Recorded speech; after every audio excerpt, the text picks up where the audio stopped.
பானிபூரி வாங்க முடியாதுங்கிற அளவுக்கு தாழ்ந்து பேசுகிறானுங்க. ஏன்னா பானிபூரிலாம் ஒரு விஷயமாட அரசியல்னாக்கா அதுக்காக ஒரு மொழியை வேணால் கற்றுக்குவானே. எனக்கு ஆச்சரியமாக இருக்குது பானிபூரி திங்கிறதுக்கு. ஒரு புறம் அவர்கள் வந்து நம்ம இந்த மாதிரி பிரச்சனையை பற்றி கவலைப்பட்டுக்கிட்டு இருக்கோம். என்னது குவாண்டம் கம்ப்யூட்டிங் பேப்பர் இன்ட்ரடியூஸ் பண்ணுறதா, அது எப்படி இன்ட்ரடியூஸ் பண்ணுறது, மேத்ஸ் படிக்காமல் எப்படா அதை படிப்பான் நம்ம இங்கே யோசிச்சு கொண்டு இருந்தால் அவன் NEPயை கொண்டாந்து வச்சுக்கிட்டு நீ ஹிந்தி படிக்கிறான் நம்மளை. ஏன்டா அதுவாடா இப்போ பிரச்சனை.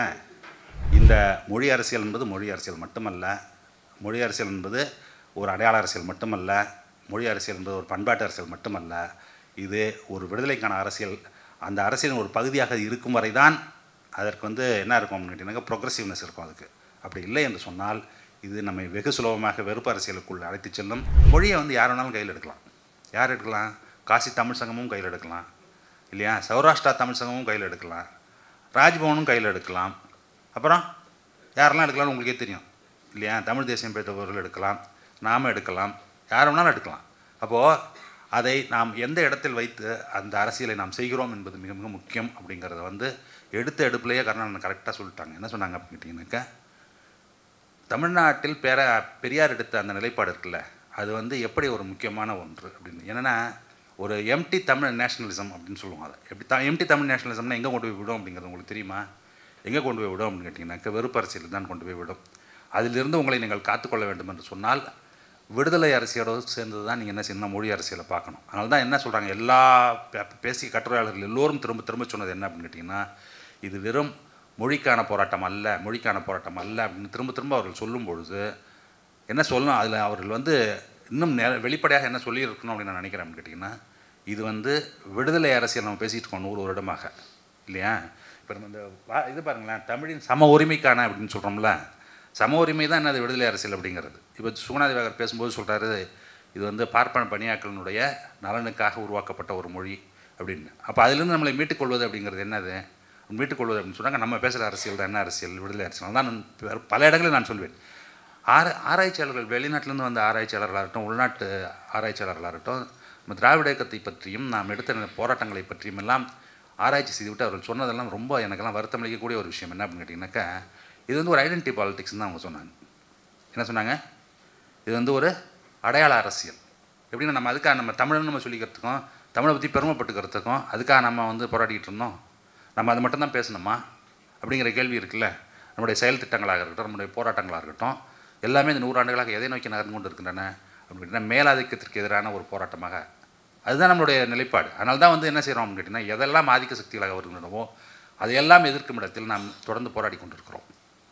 நாம் அதே சமயத்தில் என்னென்னு கேட்டிங்கன்னாக்கா, ஏன் அப்படி நம்மளை வந்து ஐடென்டிட்டி பாலிடிக்ஸ்னு நம்மளை அதுக்குள்ளே அடைக்க பார்த்தார்கள் என்று சொன்னால், இப்போ இந்த ஐடென்டிட்டியை நீங்கள் வந்து நிலைநிறுத்த வேண்டிய ஒரு அவசியம் இருக்கிறது. அதோடு நிற்கிறதில்ல. அதான் ரெண்டுக்கு இருக்கக்கூடிய வேறுபாடு. ஏன் அப்படின்னு கேட்டிங்கன்னா, ஒரு இனத்தை அழிக்க வேண்டும் என்று சொன்னால் அல்லது ஒரு இனத்தை கபலீகரம் செய்ய வேண்டும் என்று சொன்னால் முதல்ல என்ன செய்யணும் அப்படின்னு கேட்டிங்கனாக்கா, அவருடைய கொள்கை திண்மை இருக்குல்ல, அவங்களுடைய கொள்கை திண்மையோ அவருடைய வரலாற்று திண்மை இருக்குல்ல, அதை டைல்யூட் பண்ணணும், இன்ஃபீரியரைஸ் பண்ணணும். அதை இன்ஃபீரியரைஸ் பண்ணிட்டீங்க அப்படின்னு சொன்னீங்கன்னா என்ன செய்யலாம் அப்படின்னு கேட்டிங்கனாக்கா, மிக எளிமையாக அவர்களை அடிமைப்படுத்தி விடலாம். அதுதான் வந்து யாரெல்லாம் ஆதிக்கம் செலுத்து வருகிறார்களோ அவர்களெல்லாம் செய்வது அப்படிங்கிறது. அதுதான் அந்த அரசியல் இருக்குல்ல, அந்த அரசியல் மிக மிக முக்கியமானது. வெள்ளைக்காரர்கள் இங்கே வரும்பொழுது அவர்கள் சந்தித்த மிகப்பெரிய பிரச்சனை என்ன தெரியுமா, மற்ற ஊர்களுக்கெல்லாம் போய் அவங்க போகும்போது என்னென்னு கேட்டிங்கன்னா ரொம்ப ஈஸியாக அவர்கள் வந்து என்ன செய்ய முடிஞ்சது, அவருடைய மேலாதிக்கத்தை நிலைநிறுத்த முடிகிறது. இங்கே வரும்போது அவன் என்ன பார்க்குறான் அப்படின்னு கேட்டிங்கனாக்கா, ஏன்னா இவங்க ஆளாளுக்கு என்னென்னமோ ஒன்று பண்ணிகிட்டு இருக்கானுங்க அப்படிங்கும்போது அவன் என்ன முடிவு பண்ணுறான், இதுக்குள்ளே நம்மலாம் போக வேண்டாம், நமக்கு வேண்டியது என்ன வியாபாரம் பார்க்க வந்தோம், அடுத்து ராஜாங்கத்தை நடத்துவோம், வரியை வசூல் பண்ணுவோம், அவளில் போயிட்டே இருப்போம், எதையாவது கேட்டுட்டு போனோம். அதனால தான் தலையிடா கொள்கைன்னு ஒரு கொள்கையை கொண்டு வந்தது அவனுக்கு. என்ன செய்ய மாட்டான், அதெல்லாம் நீங்கள் பார்த்துக்க மாட்டாங்க, அதெல்லாம் தலையிட மாட்டோம்ட்டு. என்ன காரணம் அப்படின்னு கேட்டிங்கன்னா, இவ்வளோ பெரிய ரிச் ஸ்ட்ரீட். நான் வந்து அது ரொம்ப பெருமைக்காக சொல்லலை, அதில் நிறைய ப்ராப்ளம் இருக்குது, நிறைய காம்ப்ளிகேஷன்ஸ் இருக்குது. ஆனால் அந்த மாதிரி ஒரு இடத்தை நாம் வந்து தக்க வைத்துக் கொள்ள வேண்டும் என்று சொன்னால் நாம் என்ன செய்ய வேண்டியிருக்கிறது அப்படின்னு கேட்டிங்கனாக்கா, இப்போ பேராசிரியர் கண்ணன் என்ன சொல்கிறாங்க அப்படின்னு கேட்டிங்கன்னா, நம்ம சங்க இலக்கியத்தை பற்றி நாம் அப்படியே ஏற்றுக்கொள்வதா, அதில் எவ்வளோ இடைச்சல்கள் இருக்கின்றன, பக்தி இலக்கியத்தில் என்னென்ன பிரச்சனைகள் இருக்கிறது, அதெல்லாம் இருக்கிறது, இல்லை என்று சொல்லவில்லை.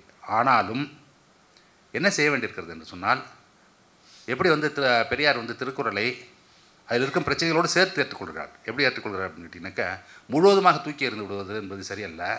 அதில் சில பிரச்சனைகள் இருக்கின்றன. கடவுள் வாழ்த்து வந்து அவர் எப்படி ஏற்றுக்குவார் அதில் இல்லையா, எடுத்த உடனே கடவுள் வாழ்த்துன்னு 10 அதிகாரம் இருக்குது. அதனால தான் ஒரு பெரிய ஆராய்ச்சி வந்து வஉசிலாம் எழுதியிருக்கிறதுல என்ன சொல்கிறார் அப்படின்னு கேட்டிங்கனாக்கா, 3 அதிகாரங்களை வந்து என்ன செஞ்சுருக்காங்க, இவங்க பின்னாடி இருந்தவங்களாம் எழுதி சொருவிட்டாங்க. அது சர்வசாதாரணமாக நடந்துக்கிட்டு இருந்த ஒரு விஷயம் தான். எப்படின்னா பல நூல்களுக்கு அது மாதிரி நடந்திருக்கிறது. ஏன்னா பதிப்பு கிடையாது. பிரிண்டில் இருந்துன்னா அவ்வளோ ஈஸியாக மாற்ற மாட்டானுங்க. பிரிண்ட்லேயே மாற்றுறானுங்க இப்போல்லாம். எப்படி அப்படின்னு கேட்டிங்கன்னாக்கா இல்லையா, அட்டைப்படத்தை மாற்றி போடுறான். எல்லாம் லைப்ரரி ஆர்டர் பண்ண வேலை தான். என்ன ஒரே டைட்டிலே வெவ்வேறு டைட்டில் போடுறது, கலர் கலராக மாற்றி மாற்றி போடுறது, விற்கிறது, அதெல்லாம் தொடர்ந்து பண்ணிகிட்ருக்கானுங்க. இதுவே இப்படி பண்ணும்போது ஓலைச்சுவடியிலேருந்து எடுத்து தலைமுறையாக மாற்றி எழுதும்போது என்ன செய்வான், என்னென்ன செய்வான், அவனுக்கு என்னென்ன தாக்கம் இருக்கோ எல்லாத்தையும் அதுக்குள்ளே ஏற்றிடுறது தான். அந்த மாதிரி பண்ணும்போது வாவுசி என்ன சொல்கிறாருன்னு கேட்டிங்கனாக்கா, திருக்குறளுக்கு அவர் எழுதக்கூடிய ஆய்வுரையில் என்ன சொல்கிறாரு, இது மாதிரி என்னுடைய ஆராய்ச்சியின்படி பார்த்தீங்கன்னாக்கா 3 அத்தியாயங்கள் வந்து நிச்சயமாக அவர் திருவள்ளுவர் எழுதுறதுக்கு வாய்ப்பே இல்லை. அப்போ 133 அதிகாரங்கள் இருக்க வாய்ப்பு இல்லை, 130 தான் இருக்கிறதுக்கு வாய்ப்பு இருக்குங்கிறது தான் அவரோட சொல்லக்கூடிய ஒரு கன்டென்ஷன். இப்போ இந்த மாதிரி நம்ம வந்து எல்லாத்தையும் வந்து என்ன செய்யலாம்னாக்கா மீளாய்வுக்கு உட்படுத்தி கொண்டு அதை மீண்டும் மீண்டும் அதை ஒரு பூத கண்ணாடி மாதிரி ஒன்றை வைத்து பார்த்து அது நம்மளுடைய புரிதலை அதிகமாக்கி கொண்டே செல்வது என்பது அறிவு சார்ந்த ஒரு நடைமுறை. அதில் வந்து நமக்கு வந்து எந்த விதமான குறைபாடும் இல்லை. ஆனால் என்ன சொல்கிறோம் அப்படின்னு கேட்டிங்கனாக்கா, ஒரு எதிர் அரசியல் அப்படின்னு ஒரு நிலை வரும்பொழுது அந்த எதிர் அரசியலை நீங்கள் நிற்க வேண்டும் என்று சொன்னால் என்ன தேவைப்படுகிறது அப்படின்னு கேட்டிங்கனாக்கா, முதல்ல உங்களுக்கு வந்து அதை பற்றி ஒரு ப்ரைடு வேணும். அப்போ ப்ரைடு இருந்ததுன்னா நீங்கள் என்ன செய்வீங்க அப்படின்னு கேட்டிங்கனாக்கா, அந்த அடையாளத்தை உங்களால் வந்து தக்க வச்சுக்க முடியும் இல்லையா. ஆனால் அது என்னவாக ஆகிவிடக்கூடாது அப்படின்னு கேட்டிங்கன்னா, அது மட்டுமாகவே சுருங்கிவிடக்கூடாது அப்படிங்கிறது தான் அதில் இருக்கக்கூடிய டேஞ்சரஸான ஒரு வேலை. அதுதான் ரொம்ப சிக்கல். அதில் தான் பெரியார் வந்து நம்ம புரிஞ்சுக்கிறது வந்து ரொம்ப ரொம்ப அத்தியாவசியம் என்பது நமக்கு விளங்குறது. என்ன அப்படின்னு கேட்டிங்கன்னா, அவர் வந்து இதை வைத்து கொண்டு இருக்கும்போதே அவர் என்ன சொல்லிக்கொண்டே இருப்பார் அப்படின்னு கேட்டிங்கனாக்கா, இது மட்டும் இல்லைடா, புராணங்களை பற்றி சொன்னால் என்னடா அதில் வெறும் குப்பை தான் இருக்குன்னு அவர் சொல்கிறதுக்கு காரணம் என்ன அப்படின்னு கேட்டிங்கன்னா, இவன் போய் அதில் விழுந்துட போகிறாங்கிறது தான். அதை மட்டும் பேசிட்டு அதிலே பெருமைப்பட்டு ராத்திரி போய் சாப்பிட்டு தூங்கிடுவாங்கிறது ஒரு பயம். அதுக்காக என்ன சொல்கிறார் அப்படின்னா, இதை நினச்சி விட்றாத, இன்னும் பெரிய வேலைலாம் இருக்குது, முக்கியமான வேலைலாம் இருக்குன்னு அவர் திரும்ப சொல்வதற்கு காரணம் என்னென்னா, அதே சமயத்தில் நாம் என்னத்தை உணர்ந்திருக்க வேண்டும் என்று சொன்னால் அந்த அடையாளம் வந்து நமக்கு தேவைப்படுகிறது. அதனால் அடையாளத்தோடு மட்டும் சுருங்கி விடக்கூடாது. ஒரே லைனில் சொன்னோம்னா அவ்வளோதான். அந்த ஒரு புரிதல் நமக்கு இருக்கும் பொழுது என்ன பண்ணிட்டீங்கன்னாக்கா, இது இப்பொழுது வந்து இப்போ காலையிலேருந்து நீங்கள் கேட்ட இந்த கட்டுரை வாசிப்புகள் எல்லாத்தையும் பார்த்தீங்கன்னா ஒரு விஷயம் நமக்கு என்ன தெளிவாக தெரிகிறது என்று சொன்னால், இது மொழி அரசியல் அல்ல, இது பண்பாட்டு அரசியல் அல்ல, பண்பாட்டு திணிப்புன்னு ஒத்துக்கிறோம். ஆனால் இதை பின்னால் இருந்து இயக்கியது எது அப்படின்னு ஒரு கேள்வி கேட்டிங்கன்னு வச்சுங்களேன். சுகுணாதேவர் வந்து என்ன சொல்லிட்டு போகிறாரு அப்படின்னு கேட்டிங்கனாக்கா, இது வந்து ஒரு பார்ப்பன பணியா அப்படின்னு சொல்லிட்டு. அதுதான் வெறும் என்னை பொறுத்த வரைக்கும் என்னென்னு கேட்டிங்கனாக்கா, இது வந்து பார்ப்பன பணியாக மட்டும் இல்லை, காங்கிரஸ் குள்ளையாக இருக்கட்டும், இந்த 150 வருட இந்திய வரலாறு எடுத்து பார்த்தீங்க அப்படின்னு சொன்னீங்கன்னாக்கா, அந்த அடையாளம் வந்து இந்து ஒரு அடையாளத்தை உருவாக்குறாரு இல்லையா. இந்துன்னு ஒரு அடையாளத்தை உருவாக்கும்போது ஒரு பகுதியாக அடுத்த ஒரு பகுதியாகத்தான் என்னென்னு கேட்டிங்கனாக்கா, இந்த இந்துஸ்தானியில் இருந்து பிரித்து எடுத்து சமஸ்கிருத வயப்பட்ட முழுமையாக்கப்பட்ட இந்தி என்ற ஒரு நடைமுறையை உருவாக்கி அதை முன்னெடுத்து அதன் வழியாக இந்த நாட்டில் இருக்கக்கூடிய மக்கள் எப்படி எல்லாரையும் நம்மளெல்லாம் இந்துக்கள்னு சொன்னாங்களோ, யாரெல்லாம் இந்துக்கள் டெஃபினேஷன் தெரியும் உங்களுக்கு இல்லையா, யாரெல்லாம் கிறிஸ்டின்லையோ, யாரெல்லாம் முஸ்லீம்லையோ, யாரெல்லாம் புத்திஸ்ட்லையோ, எல்லாரும் சேர்த்து மற்றவங்களாம் தான் இந்துன்னு ஒரு அடையாளத்தை கொடுத்துரு அவனே ரெஜிஸ்டர் பண்ணிட்டான். ரெஜிஸ்டர் பண்ணி நமக்கு சர்டிஃபிகேட்டை கொடுத்துறான், என்னன்ட்டு நீலாம் இந்து தான்டான்ட்டு. நம்மள்ட்ட கேட்கறது இல்லை, என்ன நீ இந்துவா என்ன, நம்மள்ட்ட யாரு கேட்டா. அதுபோல் அவர்கள் அடுத்த முயற்சியாக என்ன செய்கிறார்கள் அப்படின்னு கேட்டிங்கனாக்கா, மொழி வழியாக இதை செய்து பார்க்கிறார்கள். அப்போது நம்ம வந்து இது வந்து நம்ம தமிழ் காமராசனாக இருக்கட்டும், திவாகராக இருக்கட்டும், எல்லோரும் என்ன சொன்னாங்க அப்படின்னு நம்ம கான்ஸ்டியூஷன் அசம்பிளியில் என்னெல்லாம் நடந்தது என்று சொல்லி. ஆக்சுவலாக பார்த்தீங்க அப்படின்னு சொன்னீங்கன்னாக்கா, அது அவ்வளோ வேகம் பிடிப்பதற்கும் அவர்கள் நம்மையில் அவ்வளோ கோபமாக பேசுவதற்கு தெரிந்ததில் பார்த்து என்ன காரணம் அப்படின்னு பார்த்தீங்க அப்படின்னு சொன்னாக்கா, அதுபோல் இந்த சான்ஸ்கிரிட் இல்லாத ஒரு சான்ஸ்கிரிட் மயப்படுத்தப்பட்ட ஒரு இந்தியை அவர்கள் உருவாக்கி அதை செயல்படுத்துவதற்கு முக்கியமான காரணம், பாகிஸ்தான் என்ற ஒரு நாடு பிரிகிறது. அப்பொழுது அது பிரிவதற்கு எது காரணம் அப்படின்னு பார்த்தீங்கன்னாக்கா, இவர்களுக்கு இருந்த மத வெறி தான், வேறு ஒன்றுமே கிடையாது. அந்த மத வெறி வந்து அவர்கள் மத்திய பிரதேசம், இந்த இப்போ இது உத்தரப்பிரதேசம்னு சொல்லக்கூடிய பகுதியில் அல்லது இஸ்லாமியர்கள் எங்கே மெஜாரிட்டியாக இருக்கிறவர்களோ அங்கு தேர்தலில் வெற்றி பெற்றால் அரசமைப்பதற்கு உண்டான முயற்சியில் அவர்களை அனுமதித்திருந்தால் என்ன ஆயிருக்காரு, ஜின்னா வந்து என்ன கேட்டுட்டு போயிருக்க மாட்டார், எங்களுக்கு தனிநாடு தான் வேணும்ன்ற கேள்வியை அவர் முன்னே வைத்திருக்க மாட்டார். அவர் அதை பற்றி அவர்களுக்கு ஒரு சந்தேகம் வந்தபோது காங்கிரஸில் இருந்த இந்த கோஷ்டிகள் இருக்குல்ல, காங்கிரஸ் வந்து நீங்கள் இவங்க எல்லாம் சொன்ன மாதிரி வந்து இது எல்லோரும் சேர்ந்த ஒரு மோட்டலி குரூப் தான் சொல்லணும். ஏன்னா எல்லாத்துலேயும் எல்லோரும் இருந்திருக்காங்க, அதில் குறிப்பாக இவரெல்லாம் இருந்திருக்காரு. அதுதான் வந்து அரசியலமைப்பு சட்ட சபையில் வந்து அவர்களால் அது மாதிரி பேச முடிகிறது. என்ன பேச முடிகிறது, கற்றுக்கிட்டா இல்லாட்டி போன்னு சொல்கிற அளவுக்கு, அந்த அளவுக்கு அவர்கள் பேச முடிவதற்கு காரணம் என்னென்னு சொன்னால் அந்த வெறி. இந்த வெறி இன்று நேற்று வந்ததில்லை. இந்த வெறி என்னவாக இருந்து கொண்டு இருக்கிறதுன்னு கேட்டிங்கன்னா, 100 வருடமாக 150 வருடங்களாக கனன்று கொண்டு உருவாக்கப்பட்டு வளர்த்தெடுக்கப்பட்டு இன்றைக்கி வந்து இந்த கட்சியாக இந்த ஆட்சியாக வந்து நிற்கிறது. ஆனால் இது முன்னாடி இல்லைன்னா நம்மளால் சொல்லவே முடியாது. அதோடு சேர்த்து அந்த ட்ராவல் நடந்துகிட்டு இருக்குது. அதுலேருந்து நிறைய காம்ப்ரமைசஸ், அதில் வந்து அவனுக்கு கொஞ்சம் விட்டு கொடுக்குறது, இவனுக்கு கொஞ்சம் விட்டு கொடுக்குறது, மற்றவனை கொஞ்சம் சேர்த்துக்கிறது, அப்படி தான் நம்ம ட்ராஜெக்டரி, இந்த பொலிட்டிக்கல் ட்ராஜெக்டரியும் எக்கனாமிக் ட்ராஜெக்டரியும் அப்படி தான் போய்கிட்டே இருக்குது. இப்பொழுது அது எங்கே வந்து நிற்கிறது என்று சொன்னால், இது வந்து மிக வீரியமாக அது வந்து நம் முன் தோன்றி ஒரு பேயாட்டம் ஆடிக்கொண்டிருக்கிறது. அப்போது நமக்கு வந்து இந்த வரலாறு, இந்த 100 வருட வரலாறுங்கிறது எப்படி இருக்கிறது என்று சொன்னால், எப்படி நாம் அதை புரிந்து கொண்டோம்? எனக்கு அது இப்போ ஏற்கனவே நமக்கு வந்து இவர்களை எதிர்த்து நிற்பது என்பது ஆயிரம் ஆண்டுகளாக பல்வேறு கண்ணிகளாக அது தொடர்ந்து கொண்டு தான் இருக்குது வரலாற்றில். அது வந்து புதிதாக ஒன்றும் நமக்கு வந்துவிடவில்லை. நமக்கு இம்மீடியட்டாக முன்னாடி பார்த்தீங்கன்னாக்கா வள்ளலார் என்ன செய்து விட்டு போனாருங்கிறது தெரியும். அதுக்கு முன்னாடி என்ன நடந்திருக்கும், அதுக்கு முன்னாடி என்ன நடந்திருக்கும், போய்கிட்டே இருக்கலாம் நம்ம. ஆனால் ஒவ்வொரு முறையும் அவர்கள் எதிர்த்து நிற்பவர்கள் எல்லாரையும் அழித்து ஒழித்து கபலீகரம் செய்து தான் அவர்கள் தொடர்ந்து வாழ்ந்து கொண்டிருக்கிறார்கள். அந்த வகையில் அவர்கள் வந்து நம்மளை வந்து, அதனால தான் வந்து நம்மளுடைய யூனியன் மினிஸ்டர் வந்து நம்மளை பார்த்தா காட்டு மிராண்டின்னு சொல்கிறார். தமிழில் பார்த்தா என்ன சொல்கிறார் அவர்? காட்டு மிராண்டி பசங்கடா. ஏன் அவ்வளோ கோவம் வருது? ஏன் அவ்வளோ கோவம் வருது அப்படின்னு கேட்டாக்க, அந்த அந்த எத்தனிப்பு இருக்குல்ல, எந்த எத்தனிப்பு, இந்த டாமினேட் பண்ணுறதுக்கு உண்டான எத்தனிப்பு, அந்த எத்தனிப்பை நாம் நிராகரிப்பது. ஒரு அவ்வளோ பவர்ஃபுல்லாக இருக்கிறவங்க வந்து என்ன கீழ்வன்மொழியில் என்ன நடந்தது? கீழ்வன்மொழியில் வந்து கூலி போராட்டத்துக்காக கொளுத்தப்பட்டார்கள். கீழ்வன்மொழியில் என்ன தெரியுமா? என்னடா நீ என்ன வந்து கேட்குறங்கிறது தான் பேசிக் பாயிண்ட். நான் யார்? நான் நிலைச்சு வந்தார். நீ யார்? கூலி வேலை செய்கிறவன். நான் கால்படி கூட கொடுக்குறேன்னு வாங்கிட்டு போக தானே நீ எதுக்கு வந்து என்கிட்ட கூட கேட்குற அப்படிங்கிறது இருக்குல்ல. அதே மனநிலை தான் அங்கே இருக்குது தர்மேந்திர பிரதானுக்கு. என்ன அப்படின்னு கேட்டிங்கன்னா, நம்மளை பார்த்து காட்டு மிராண்டின்னு சொல்கிறதுக்கு காரணம் என்ன அப்படின்னு கேட்டிங்கன்னா, யாரை பார்த்து காட்டு மிராண்டின்னு சொல்கிறாங்க பாருங்கள். கிராஸ் சென்ட்ரல்மெண்ட் ரேஷியோ 50% இருக்கிற ஊரை பார்த்து என்ன சொல்கிறான் அவன்? காட்டு மிராண்டிங்கிறான். அப்போது எது அவர்களை அப்படி சொல்ல வைக்கிறது அப்படின்னு கேட்டிங்கன்னா, அந்த ஆற்றாமை, அந்த இயலாமை, அந்த இது இருக்குல்ல, இடம் இவ்வளோ பவர்ஃபுல்லாக இருக்கும், எல்லா ஊர்லையும் எல்லாம் செய்ய முடியும், இவங்க மட்டும் இதை ரெசிஸ்ட் பண்ணிட்டே இருக்கானுங்கிறது இருக்குல்ல, அதுலேருந்து வர்றது தான். அப்போ அதற்கு எது தேவைப்படுகிறது அப்படின்னு கேட்டிங்கன்னா, இதை பற்றி ஒரு புரிதல். என்ன புரிதல்? இந்த மாதிரி மொழி என்பது வெறும் கருவியாக மட்டுமல்லாமல், ஒரு அடையாளமாக மட்டுமல்லாமல், ஒரு விடுதலையினுடைய ஒரு பகுதியாக, விடுதலை அரசினுடைய ஒரு பகுதியாக அது மாறும்பொழுது யார் அதை மாற்ற நினைக்கிறார்களோ அவர்களுக்கு பெரும் கோபம் வருகிறது. அதனால தான் வந்து என்ன சொல்கிறான் அப்படின்னு கேட்டிங்கன்னா, யார் என்னென்னமோ பேசி பார்க்குறான் நம்மள்கிட்ட. என்ன பேசி பார்க்குறான்? இப்போ நம்ம திவாகர் பேசும்போது சொன்னார்ல, என்னது பெண் ஏதோ வாங்க முடியாது, என்னது பேர் கூட தெரியாது எனக்குலாம். பானிபூரி வாங்க முடியாதுங்கிற அளவுக்கு தாழ்ந்து பேசுகிறானுங்க. ஏன்னா பானிபூரிலாம் ஒரு விஷயமாட அரசியல்னாக்கா அதுக்காக ஒரு மொழியை வேணால் கற்றுக்குவானே. எனக்கு ஆச்சரியமாக இருக்குது பானிபூரி திங்கிறதுக்கு. அந்த அளவுக்கு அவர்கள் இறங்கி, ஏன்னா அவர்களுக்கு வேறு ஒன்றுமே இல்லை சொல்கிறதுக்கு, எது கன்வின்ஸ் பண்ணுறதுக்கு நம்மள்ட்ட என்ன நம்மளை கன்வின்ஸ் பண்ணுறதுக்கு வேறு எதுவுமே இல்லை. அதனால் அவர்கள் என்ன செய்கிறாங்கன்னாக்கா, ரொம்ப எளிமையான அன்றாட வாழ்க்கையில் இருக்கக்கூடிய பிரச்சனைகள், கம்யூனிகேஷனில் இருக்கக்கூடிய பிரச்சனைகளை காரணம் காட்டி இந்த இந்த டாமினன்ஸ் என்று சொல்லக்கூடிய மேலதிகாரத்தை நிறுவுவதற்கு அவர்கள் முயற்சி செய்கிறார்கள். ஆனால் அதில் அவர்கள் தோற்றுப்போய் கொண்டே இருக்கிறார்கள்.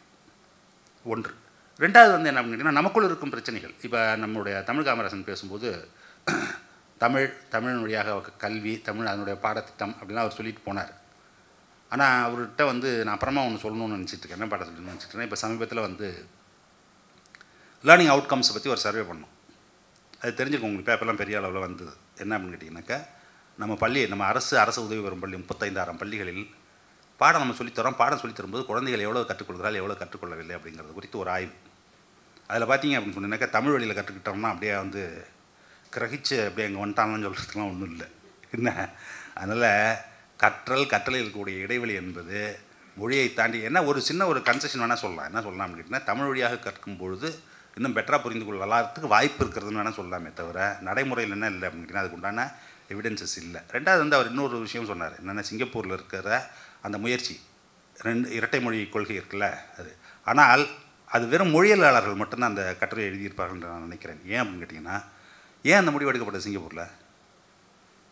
அந்த வரலாறு தெரிஞ்சதுனாக்கா இதுக்கு உண்டான விடை உங்களுக்கு தெரியும். ஏன் அந்த முடிவு எடுக்கப்பட்டது அப்படின்னு சொன்னாக்கா, மலேயாவிலிருந்து அவர்கள் வெளியேற்றப்படும் பொழுது ஏன் வெளியேற்றப்பட்டார்கள்? இதே மாதிரி தான் பிரச்சனை. என்ன பிரச்சனை கேட்டிங்கனாக்கா, அந்த மலாய் டாமினன்ஸ் இருக்குல்ல, அவங்க வந்து என்னென்னா மலாய் தான் ஒரே மொழியாக இருக்குங்கிறான். இவங்க என்னன்னு கேட்டிங்கன்னா, இவங்க நீ சொல்கிற மாதிரி அங்கே பேசுகிறது சைனீஸ்லேயே அத்தனை விதமான மொழிகள் பேசுகிறவங்க இருக்காங்க. ஒரு மேண்ட்ரின் மட்டும் கிடையாது. அது தமிழ்காரன் சொன்ன மாதிரி கரெக்டாக சொன்ன மாதிரி அதில் வந்து அது பேசுகிறவர் அந்த அவர் ஃபஸ்ட்டு பிரைம் மினிஸ்டர் அந்த லீ குவான் இருக்கார்ல, அவர் எழுதியிருக்க புக்கு அவருடைய இதில் சிங்கப்பூர் இந்த மேக்கிங் எடுத்து பார்த்தீங்கன்னாலே தெரியும் உங்களுக்கு. அவர் சொல்கிற அத்தனை விதமான மொழிகள் பேசுகிறவங்க அதில் இது பேசுகிறதுலையே. அது இல்லாமல் தமிழ் பேசுகிறவங்க இருக்கான், அப்புறம் மற்ற இந்தியாவிலேருந்து மொழி பேசுகிறவங்க இருக்கான். இவ்வளோ பேர் இருக்கான். அதில் இவ்வளோ பேர் இருக்கும்பொழுது அவர்கள் பிரிந்து வரும்பொழுது, அப்போ சிங்கப்பூர் தனி நாடாக வரும்பொழுது மலாய்க்காரர்கள் என்ன தப்பு செய்தார்களோ அதே தப்பை வந்து சிங்கப்பூரில் இருக்கிற சைனீஸும் செய்கிறதுக்கு முயற்சி பண்ணுறான். என்ன போய் லீக் வாண்ட சொல்கிறானுங்க, நம்ம தான் 60% இருக்குது, 65% இருக்குமே. நம்ம வந்து இந்த மொழியை வந்து தேசிய மொழியை அறிவிச்சுவோம், சிங்கப்பூருக்கு உண்டான மொழியை அறிவிச்சுவோம். அப்போ அவர் சொல்கிறாரு, அந்த தப்பை நான் மீண்டும் செய்யக்கூடாதுன்னு. அப்போ தான் அவர் என்ன சொன்னார் அப்படின்னு கேட்டிங்கன்னா, லிங்குவா ஃப்ராங்கா என்னது? ஆங்கிலம். மற்ற மொழி எல்லோரும் யார் வேணாலும் எது வேணாலும் படிச்சுங்க, எல்லாருக்கும் ஈக்குவல் இம்பார்ட்டன்ஸ். இந்த தடவை போகிறப்ப நான் வந்து அமெரிக்கா போகும்போது சிங்கப்பூர் வழியாக தான் போனேன். நேஷனல் லைப்ரரி போய் பார்த்தீங்க அப்படின்னு சொன்னீங்கன்னாக்கா 3 மொழிகளுக்கும் சமமான இடம் கொடுத்துருக்காங்க. ஆச்சரியமாக இருந்தது எனக்கு. எப்படி அப்படின்னு கேட்டிங்கனாக்கா, அதுக்கு எவ்வளோ இடமோ அவ்வளோ இடம் தமிழ், அவ்வளோ இடம் மலையாளம்.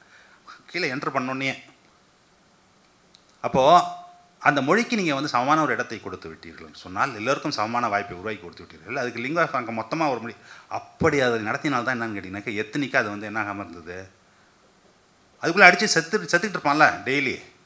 அப்போ என்ன செய்ய, எதில் கவனம் செலுத்த முடியாது? பொருளாதார வளர்ச்சியிலையும் கவனமே செலுத்த முடியாது உங்களால். இந்த சண்டை நடந்துகிட்டு இருந்ததுன்னா அதற்காக கண்டுபிடிக்கப்பட்டு தான் அந்த இது. அப்போது மொழி அப்படிங்கிறது வந்து ஒரு 4 கட்டடத்திற்குள் வைத்து கல்லால் செதுக்கப்பட்டு அது அப்படியே மாறாமல் வச்சுக்கணும்லாம் யாராலையும் சொல்ல முடியாது. ஏன் அப்படின்னு கேட்டிங்கனாக்கா, அது மனிதன் சம்மந்தப்பட்ட விஷயம். மனிதன் மாற என்ன செய்யும், மொழி மாறிக்கிட்டே இருக்கும். தமிழ் எத்தனை விதமாக மாறி வந்திருக்கிறது. தமிழ் அப்படியேவா இருக்குது? 10ஆம் நூற்றாண்டு தமிழ் இப்போ நம்ம வச்சுருக்கோம், இல்லை 17ஆம் நூற்றாண்டு தமிழ் வச்சுருக்கோமா, இல்லை 1ஆம் நூற்றாண்டு தமிழ் வச்சுருக்கோமா? அதுக்கு முன்னாடி பேராசிரியர் கருணாநிதி சொன்ன மாதிரி அதுக்கு முன்னாடி என்ன இருந்ததுன்னு நம்மளுக்கு தெரியவே தெரியாது. சங்கம்பேருக்கு முன்னாடி என்ன இருந்தது, எப்படி ஒரு நாளைக்கு திடீர்னு வந்துருமா? அப்படியே என்னது சிலப்பதிகாரம் மணிமேகலை மட்டும்தான் வந்துருமா? அதுக்கு முன்னாடி எதுவுமே இருந்திருக்காது. சிலப்பதிகாரம் மணிமேகலை வரதுக்கு முன்னாடி என்னென்னலாம் இருந்தால் சிலப்பதிகாரம் மணிமேகலையும் வரணும். அது எதாவது இருக்கா நம்மள்கிட்ட? அதனால் என்ன அப்படின்னு கேட்டிங்கன்னா, ஃப்ரோசனாக ஏதாவது வச்சிங்கன்னு வச்சிங்களேன், செத்து போயிடும். அது மொழி அப்படிங்கிறது எப்படி இருக்கணும்னாக்கா, மக்களோடு தான் இருக்க வேண்டும், மக்கள்கிட்ட தான் புழங்கி வரணும் அப்படிங்கிறது. அதில் நீங்கள் என்ன சொல்லலாம் அப்படின்னு கேட்டிங்கன்னா, இப்போ வந்து இந்த திராவிட இயக்கம், திராவிட முன்னேற்ற கழகம் வந்ததற்கு பிறகு எப்படி வந்து இந்த கலப்பினை வந்து நம்ம வந்து ஒரு மணிப்பரவல் பேசி கொண்டிருந்ததை வந்து மாற்றி அமைத்து, இப்போ நான் பேசுகிறேன்ல, இந்த மாதிரி வந்து நம்மளால் பேச முடிவதற்கு காரணம் என்ன அப்படின்னு கேட்டிங்கனாக்கா, அவர்கள் செய்த பெரும் முயற்சி தான். அதை சாத்தியமாக்கி விட்டு போயிருக்கிறார்கள். ஆனால் நாம் ஒன்றை ஒத்துக்கொள்ள வேண்டும். என்ன ஒத்துக்கொள்ள வேண்டும் என்று சொன்னால், இப்போ வந்து நான் வந்து பொருளாதாரத்தில் வந்து நான் கட்டுரைகள் எழுதுகிறேன் அப்படின்னு சொன்னேன்னாக்கா, எனக்கு வந்து எது மிகவும் சுலபமாக இருக்கிறது அப்படின்னு கேட்டிங்கன்னா, ஆங்கிலத்தில் எழுதுவது மிகவும் சுலபமாக இருக்கிறது. அது தமிழ் படுத்துவதில் என்ன சிரமம் இருக்கிறது, தமிழ் படுத்துவதில் என்ன சிரமம் இருக்கிறது அப்படின்னு சொன்னால், அதில் இருக்கக்கூடிய டெக்னிக்கல் டேர்ம்ஸ் இருக்குல்ல, அது எல்லாத்துக்கும் என்ன இல்லை அப்படின்னு கேட்டிங்கனாக்கா, ஸ்டாண்டர்டைஸ்டாக அதுக்கு ஒரு டெர்மினாலஜி உருவாக்கணும். அதை எல்லோரும் பரவலாக பயன்படுத்த வேண்டும். அப்போ தான் என்ன செய்யும் அப்படின்னு கேட்டிங்கன்னா, அந்த மொழி நிலை பெறும். அதுபோல் பல டிசிப்ளின்லாம் பெருசாக போயிட்டே இருக்குது, பிரமாதமாக என்ன போயிட்டுருக்கு. நான் இப்போ 30 வருஷத்துக்கு முன்னாடி படித்த எக்கனாமிக்ஸ் இப்போ போய் படிக்கிறதுக்கு வாய்ப்பே இல்லை எனக்குலாம். இந்த பக்கத்தில் இருக்க மெட்ராஸ் ஸ்கூல் ஆஃப் எக்கனாமிக்ஸில் நம்ம எக்கனாமிக்ஸ் படிக்கணும்னு சேர்ந்தேன்னா என்னால் ஒரு பேப்பர் பாஸ் பண்ண முடியுமா என்னன்னு எனக்கு தெரியாது. ஏன் அப்படின்னு கேட்டிங்கனாக்கா, படிப்பினுடைய தன்மையும் அதனுடைய இதுவும் வந்து வெவ்வேறு விதமாக விரிவடைந்து போய்கொண்டே இருக்கிறது. சூப்பர் ஸ்பெஷலைசேஷன் தான் ரொம்ப பிரமாதமாக வந்துகிட்டு இருக்குது. அது மாதிரி வரும்பொழுது மொழியால் அது ஈடு கொடுக்க முடியுமா அப்படிங்கிறது எனக்கு தெரியல. ஆனால் அது செய்ய வேண்டிய அவசியம் இருக்கிறதுங்கிறது எனக்கு புரியுது. அதுக்கு எங்கே ஆள் இருக்குது? முதல்ல வந்து இதை பண்ணுறதுக்கே ஆள் இல்லை. உங்களுக்கு என்ன தெரியுமா, தமிழ் படிக்கிறதுக்கு ஆள் இல்லைன்னு தமிழ் தாங்க காமராஜர் ரொம்ப கவலைப்பட்டு போகிறாரு. அவருக்கு தெரியாத ஒரு விஷயம் என்ன அப்படின்னு கேட்டிங்கன்னா, ஃபிசிக்ஸ் படிக்கிறதுக்கு ஆள் இல்லை, கெமிஸ்ட்ரி படிக்க ஆள் இல்லை, மேத்ஸ் படிக்க ஆள் இல்லை, இதுக்கெல்லாம் படிக்கிறதுக்கு ஆளே இல்லை. தமிழ் படிக்கிறதுக்கு மட்டும் ஆள் இல்லை, இங்கிலீஷ் லிட்ரேச்சர் படிக்கிறதுக்கு ஆள் இல்லை. அப்போது இன்னும் 30 வருஷம் கழிச்சு பார்த்தீங்க அப்படின்னு சொன்னீங்கன்னா, என்ன பேசுவானே தெரியல எனக்கு, இல்லையா? என்ன படிப்பான், என்ன பேசுவான் அப்படிங்கிறது எனக்கு தெரியல. இது தேவையானன்னு தெரியல. அப்போ அந்த மாதிரி வந்து இந்த இஷ்யூ எப்படிப்பட்ட இஷ்யூவாக இருக்கிறது என்று சொன்னால், ஒரு புறம் அவர்கள் வந்து நம்ம இந்த மாதிரி பிரச்சனையை பற்றி கவலைப்பட்டுக்கிட்டு இருக்கோம். என்னது, குவாண்டம் கம்ப்யூட்டிங் பேப்பர் இன்ட்ரடியூஸ் பண்ணுறதா, அது எப்படி இன்ட்ரடியூஸ் பண்ணுறது, மேத்ஸ் படிக்காமல் எப்படா அதை படிப்பான் நம்ம இங்கே யோசிச்சு கொண்டு இருந்தால், அவன் NEP-யை கொண்டாந்து வச்சுக்கிட்டு நீ ஹிந்தி படிக்கிறான் நம்மளை.